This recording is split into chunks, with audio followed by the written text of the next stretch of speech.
Shalom saudara yang saya kasih dalam Tuhan Yesus, kita berjumpa lagi di dalam pelajaran Alkitab. Hari ini kita akan membaca dari Injil Lukas pasal yang ke-19 ayat 1 sampai dengan ayat yang ke-10. Mari kita berdoa sebelum mendengarkan firman-Nya. Dalam nama Tuhan Yesus, kami akan belajar firman Tuhan. Berkatilah pemberitaan firman-Mu dan tolonglah hamba-Mu. Tolong juga para pemirsa pendengar jemaat-Mu yang menyaksikan acara ini. Dalam Yesus, haleluya, amin. Nah saudara, kita membaca dari Injil Lukas pasal 19 ayat 1 sampai dengan 10. Yesus masuk ke kota Yeriko dan berjalan terus melintasi kota itu. Di situ ada seorang bernama Sakeus, kepala pemungut cukai, dan ia seorang yang kaya. Ia berusaha untuk melihat orang apakah Yesus itu, tetapi ia tidak berhasil karena orang banyak, sebab badannya pendek. Maka berlarilah ia mendahului orang banyak itu, lalu memanjat pohon ara untuk melihat Yesus yang akan lewat di situ. Ketika Yesus sampai ke tempat itu, ia melihat ke atas dan berkata, "Sakeus, segeralah turun, sebab hari ini aku harus menumpang di rumahmu." Lalu Sakeus segera turun dan menerima Yesus dengan sukacita. Tetapi semua orang yang melihat hal itu bersungut-sungut, katanya, "Ia menumpang di rumah orang berdosa." Tetapi Sakeus berdiri dan berkata kepada Tuhan, "Tuhan, setengah dari milikku akan kuberikan kepada orang miskin, dan sekiranya ada sesuatu yang kuperas dari seorang akan kukembalikan 4 kali lipat." Kata Yesus kepadanya, "Hari ini telah terjadi keselamatan kepada rumah ini, karena orang ini pun anak Abraham. Sebab anak manusia datang untuk mencari dan menyelamatkan yang hilang." Demikian pembacaan Alkitab untuk pelajaran kita pada saat ini. Saudara-saudara yang saya kasih dalam Tuhan, Sakeus berhasil mengatasi 3 penjara dalam hidupnya. Tahukah saudara, yang namanya penjara itu tidak harus penjara fisik. Tidak harus penjara yang terdiri dari tali besi atau apapun yang bisa mengurung kita. Sesungguhnya tiap hari tanpa sadar kita juga mengalami penjara-penjara yang membuat kita tidak berdaya. Mungkin saudara sementara menyaksikan acara ini dan berkata, "Saya tidak dipenjara." Oke, itu baik. Tetapi tahukah saudara, ada banyak penjara-penjara yang mengganggu kehidupan kita, yang membuat kita tidak bisa lakukan apapun, tidak bisa berdaya. Nah, hari ini kita belajar kisah yang menarik sekali, bahwa ada seorang yang terkurung dalam penjara, dan saya sebut 3 penjara yang mengikat dia, dan dia berusaha untuk keluar dari 3 hal itu, dan tidak ada jalan keluar. Nanti kita lihat akhir dari kisah ini, kita melihat ada success story atau cerita tentang keberhasilan dari seorang Sakeus. Dan doa dan harapan saya supaya pelajaran ini menjadi pelajaran yang kita juga bisa alami, dan kita juga bisa bagikan kepada orang lain, karena kita sudah mengalami suatu kelepasan dari penjara-penjara hidup kita. Penjara yang pertama kita bisa temukan di dalam ayat yang ketiga. Ia berusaha untuk melihat orang apakah Yesus itu, tetapi ia tidak berhasil karena orang banyak, sebab badannya pendek. Badannya pendek. Ini adalah penjara fisikal. Ini adalah penjara yang disebut penjara keterbatasan manusiawi, keterbatasan diri sendiri. Kadang-kadang kita juga terkurung dalam penjara secara fisik. Kita merasa orang lain lebih baik dari kita. Kita merasa diri kita ini dilahirkan dalam keadaan yang tidak berdaya dan tidak mampu lakukan apapun. Dan itu menjadi sesuatu yang terus mengurung kita. Nah, saudara yang saya kasih dalam Tuhan, ini yang dialami oleh Sakeus. Bertahun-tahun Alkitab mencatat bahwa dia mengakui keadaannya bahwa dia adalah seorang yang pendek. Itu sebabnya di sana dia mengalami suatu keterbatasan dan dia berusaha untuk mengatasi itu dengan mencari solusi, tetapi faktanya adalah dia orang yang tidak mampu. Dia orang yang terbatas karena fisiknya. Penjara ini telah membuat dia tidak bahagia. Dia hidup dalam rasa minder, dia hidup dalam rasa tidak nyaman dengan orang-orang di sekitarnya. Ketika dia ada di dalam kumpulan orang banyak yang sama-sama menyambut Yesus itu, dia tidak mampu melihat kemana-mana karena dia pendek. Itulah penjara fisikal, penjara badania. Dia mengalami itu. Tetapi ada lagi satu penjara yang lebih menekan dia lagi, yaitu penjara masyarakat. Masyarakat menghakimi orang yang bernama Sakeus. Nah, tentu saja Sakeus punya banyak teman karena dia seorang kepala dari orang-orang yang adalah pemungut cukai. Coba perhatikan apa statusnya di ayat yang kedua.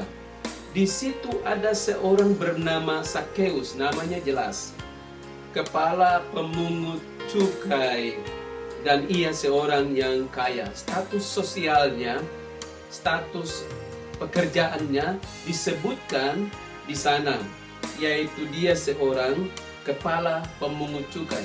Bukan pegawai biasa, dia adalah kepala pemungut cukai. Istilah yang dipakai di situ adalah arkitelones.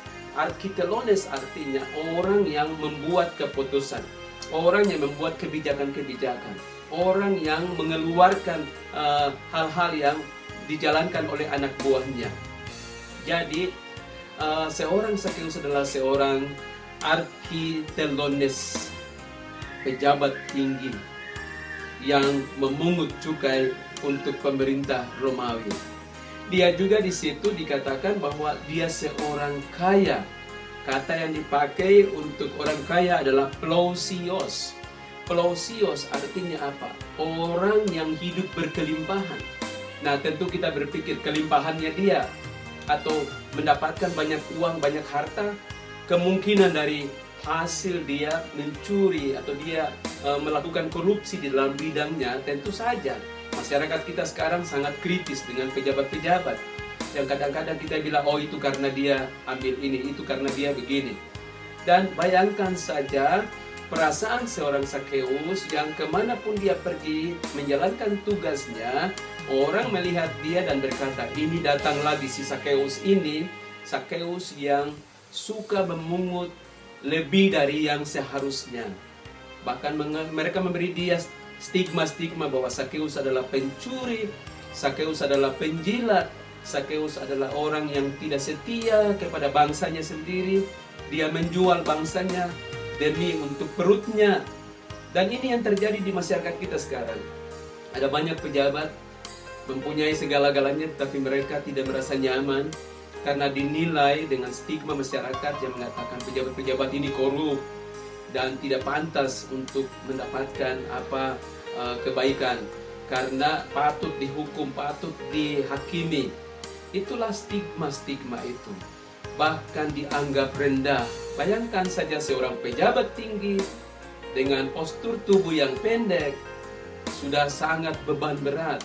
Kemudian setiap saat dia bertemu orang, Sakeus bertemu orang, mereka katakan, Sakeus, orang yang kotor ini, orang koruptor ini, dia memang orang yang pantas dihukum.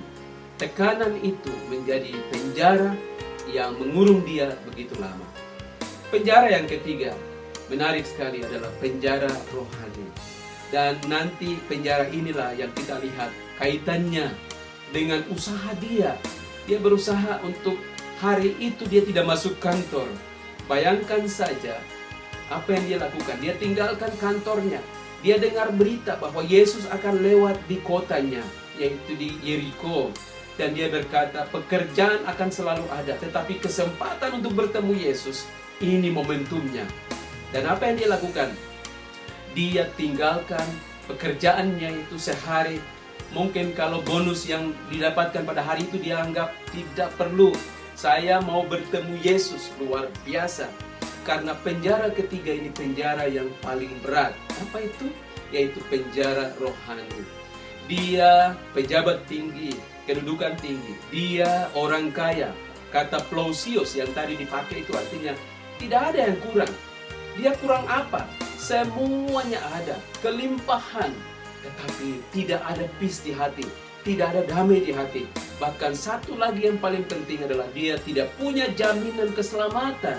Kalau sesuatu terjadi dalam hidupnya, dia pasti ke neraka karena dia tidak punya hubungan pribadi dengan Yesus. Saudara-saudara yang saya kasih dalam Tuhan, hari ini kita melihat seorang Sakeus yang berusaha mengatasi 3 penjara ini, yaitu penjara fisik, terbatas. Yang kedua, penjara masyarakat, apa kata orang, stigma, tekanan. Yang ketiga adalah penjara rohani. Tiap hari dia berkata, siapakah yang bisa membebaskan saya? Siapakah yang bisa menghapus segala kesalahan dan dosa saya? Dan luar biasa, hari yang tepat, waktu yang tepat. Semua ada waktunya. Saudara dan saya, kita semua ini diselamatkan karena ada waktu Tuhan, bukan waktu kita. Dan waktu Tuhan itu adalah waktu terbaik. Mari kita lihat bagaimana Sakeus bebas dari penjara ketiga. Mungkin penjara 1 dan 2, fisik dan kata orang bisa dianggap remeh. Sudahlah, terserah orang mau bilang apa, nggak apa-apa. Tapi yang satu ini, siapakah yang bisa membebaskannya? Mari kita lihat. Untuk mengatasi penjara yang ketiga ini, Sakeus harus berusaha. Mari kita perhatikan di ayat yang ketiga. Ia berusaha untuk melihat orang apakah Yesus itu. Luar biasa. Itu langkah pertama. Kata berusaha di sana artinya begini. Dia ambil keputusan. Dia ambil keputusan daripada semua pemikiran-pemikiran yang menyesatkan dia. Dia bilang, sudahlah, apapun kata orang, terserah. Fisik saya juga begini, tapi saya mau lihat Yesus. Dia mau melihat Yesus. Kata melihat yang dipakai kata horao. Horao artinya begini. Dia mau mengamati sebenarnya Yesus itu siapa. Luar biasa. Sakeus itu dia mau lihat dari jauh. Tapi dia terbatas ya. Tadi dia ada di antara semua orang, khalayak ramai, untuk rame-rame menyambut Yesus. Tapi kasihan, sayang sekali badannya yang pendek. Maka dia cari jalan. Bagaimana caranya? Ayat 4. Dia berlari mendahului orang banyak itu, lalu memanjat pohon ara untuk melihat Yesus yang akan lewat ke situ atau lewat di situ. Saudara yang saya kasih dalam Tuhan, dia berusaha untuk melihat Yesus. Lalu yang kedua, dia berlari. Dia berlari, ini kata kerja, aktif. Dia berlari ke sana. Dia tidak pusing apa komentar orang. Dan dia naik ke pohon. Jadi ada 3 kata kerja. Ia berusaha, kemudian ia berlari, lalu ia memanjat pohon. Resiko tinggi. Apa yang terjadi kalau dia naik pohon lalu dia jatuh? Bahaya, siapa yang tanggung jawab? Saudara kasih, untuk melihat Yesus, Sakeus ambil keputusan. Apapun terjadi, saya mau lihat Yesus. Harapan dia pertama adalah cukup lihat Yesus diam-diam dari jauh.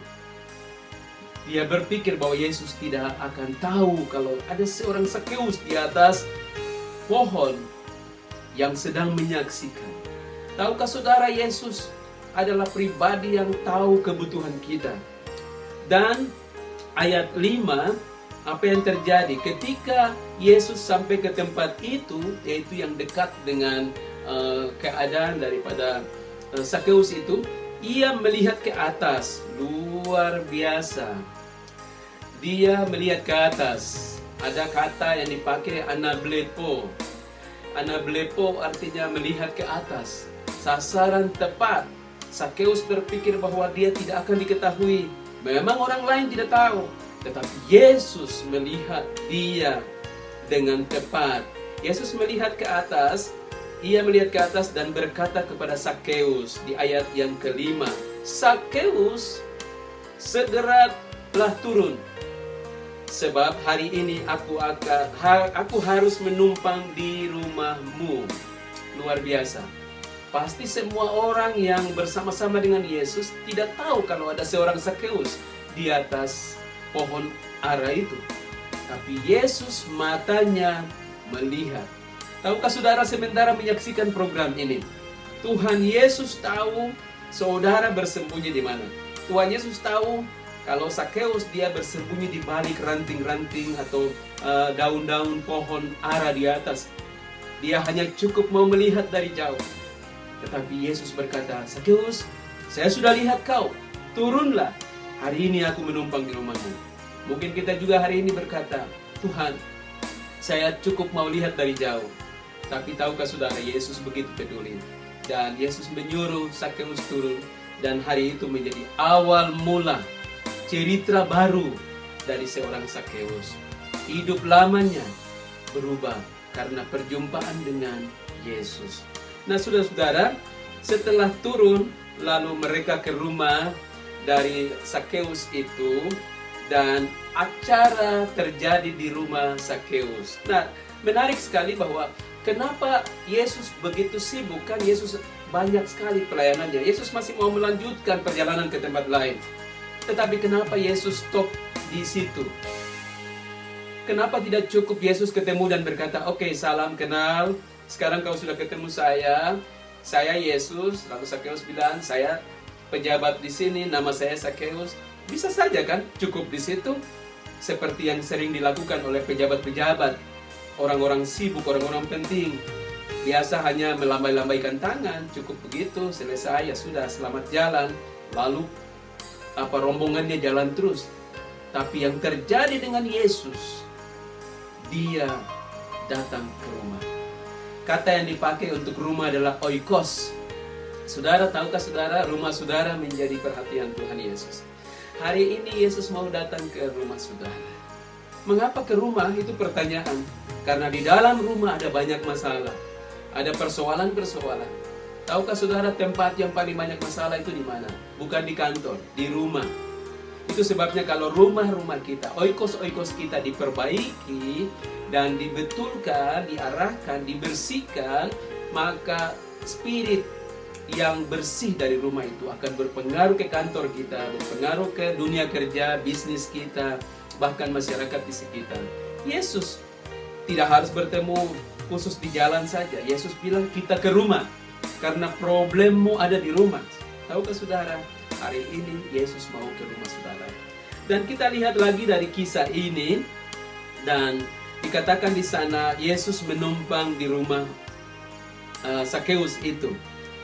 Kata tinggal atau menumpang itu dipakai kata meno. Meno artinya betul-betul tinggal, bermalam, menikmati fellowship, persekutuan. Dan pasti ada cerita-cerita Sakeus, pasti dia bicara, duduk bersama Yesus, dia katakan, aduh saya begini, saya menderita dengan fisik saya menderita dengan apa kata orang, masyarakat di sini menilai saya tidak baik, dan lebih lagi saya tidak bisa tidur karena saya memikirkan nyawa saya ini. Kalau saya meninggal malam ini, apakah saya ke sorga atau ke neraka, saya tidak punya kepastian.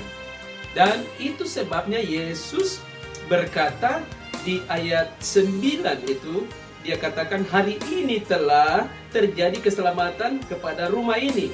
Karena orang ini, jadi rumah ini, rumahnya dulu, lalu orang ini. Ini pun anak Abraham. Mengapa menyebut Abraham? Karena orang-orang yang menghakimi Sakeus itu dikatakan di ayat yang ke-7 itu, tetapi semua orang yang melihat hal itu bersungut-sungut, katanya ia menumpang di rumah orang berdosa. Itulah penghakiman masyarakat. Mereka menganggap bahwa Sakeus orang berdosa, koruptor, orang tidak baik, tidak pantas untuk mendapatkan keselamatan. Tetapi kisah suksesnya ada di bagian ini. Yesus berkata, orang ini juga adalah keluarga Bapak Abraham. Kalau kamu percaya Bapak Abraham, ya orang ini juga. Siapa? Sakeus. Dan keselamatan sudah datang di dalam satu, rumahnya. Yang kedua, dalam hidupnya. Itu yang terdapat di dalam ayat 9. Hari ini telah terjadi keselamatan kepada rumah ini, karena orang ini, karena saudara, karena saya dan Yesus datang supaya kita mengalami kelepasan dari penjara-penjara hidup kita. Yesus mengatakan itu di ayat 10, sebab anak manusia datang untuk mencari dan menyelamatkan yang hilang. Siapa yang hilang? Sakeus. Berapa lama? Bertahun-tahun. Jabatan tinggi, harta banyak, kekayaan banyak, tetapi dia terkurung di dalam penjara, yaitu penjara fisik, penjara mental, karena selalu memikirkan apa kata orang. Dan yang ketiga, penjara tidak ada keselamatan, tidak ada pemberesan dosa. Hari ini, saudara-saudara yang saya kasih dalam Tuhan, sebentar saya akan berdoa buat saudara. Adakah sesuatu yang kita mau lepaskan? Hari ini kita harus keluar dari penjara. Terserah dunia mau bilang apa, terserah tetangga bilang apa, terserah orang lain mau menilai kita apa. Tapi yang terpenting adalah kita harus berjumpa dengan Yesus dan menerima keselamatan. Kata yang dipakai untuk keselamatan adalah soteria. Artinya begini, keselamatan secara roh, jiwa, dan tubuh. Luar biasa, holistik. Dan soterologi atau pengetahuan tentang keselamatan itu terjadi bagi seorang Sakeus. Doa dan harapan saya, apapun beban saudara, keluarlah dari penjaramu. Dan mari buka hati, terima Yesus, dan lihatlah apa yang terjadi. Yesus akan berkata, hari ini telah terjadi keselamatan kepada rumah ini, rumah saudara, oikos saudara, dan orang ini, yaitu kita. Orang-orang yang dalam pergumulan, kesesakan, persoalan. Tuhan Yesus kiranya mengasihi saudara. Doa saya, kiranya kita semua menjadi orang-orang yang bebas dari penjara-penjara dunia ini. Tuhan Yesus memberkati saudara. Kita berdoa. Haleluya. Bapa di sorga, saya berdoa untuk pemirsa. Hari ini luar biasa, kami sudah dibebaskan. Para pemirsa yang sakit, yang mengalami kesesakan, yang punya persoalan, pergumulan. Kalau ada hari ini seorang pejabat, atau orang-orang yang punya kedudukan tinggi, orang yang berkelimpahan harta, tetapi tidak mengalami damai sejahtera. Saya berdoa hari ini, sukacita ilahi turun atas hati, karena setelah bertemu dengan Yesus, dan Yesus ada di hati, ada di oikos terdalam, yaitu hati yang penuh dengan dosa. Tetapi ketika Yesus masuk, hati menjadi sukacita, seperti yang dialami oleh Sakeus. Tuhan Yesus memberkati, dan biarlah damai sejahtera Allah menyertai semua pemirsa sekarang dan selamanya. Haleluya. Amin. Saudara, sampai kita jumpa lagi di lain kesempatan. Tuhan Yesus memberkati saudara. Haleluya.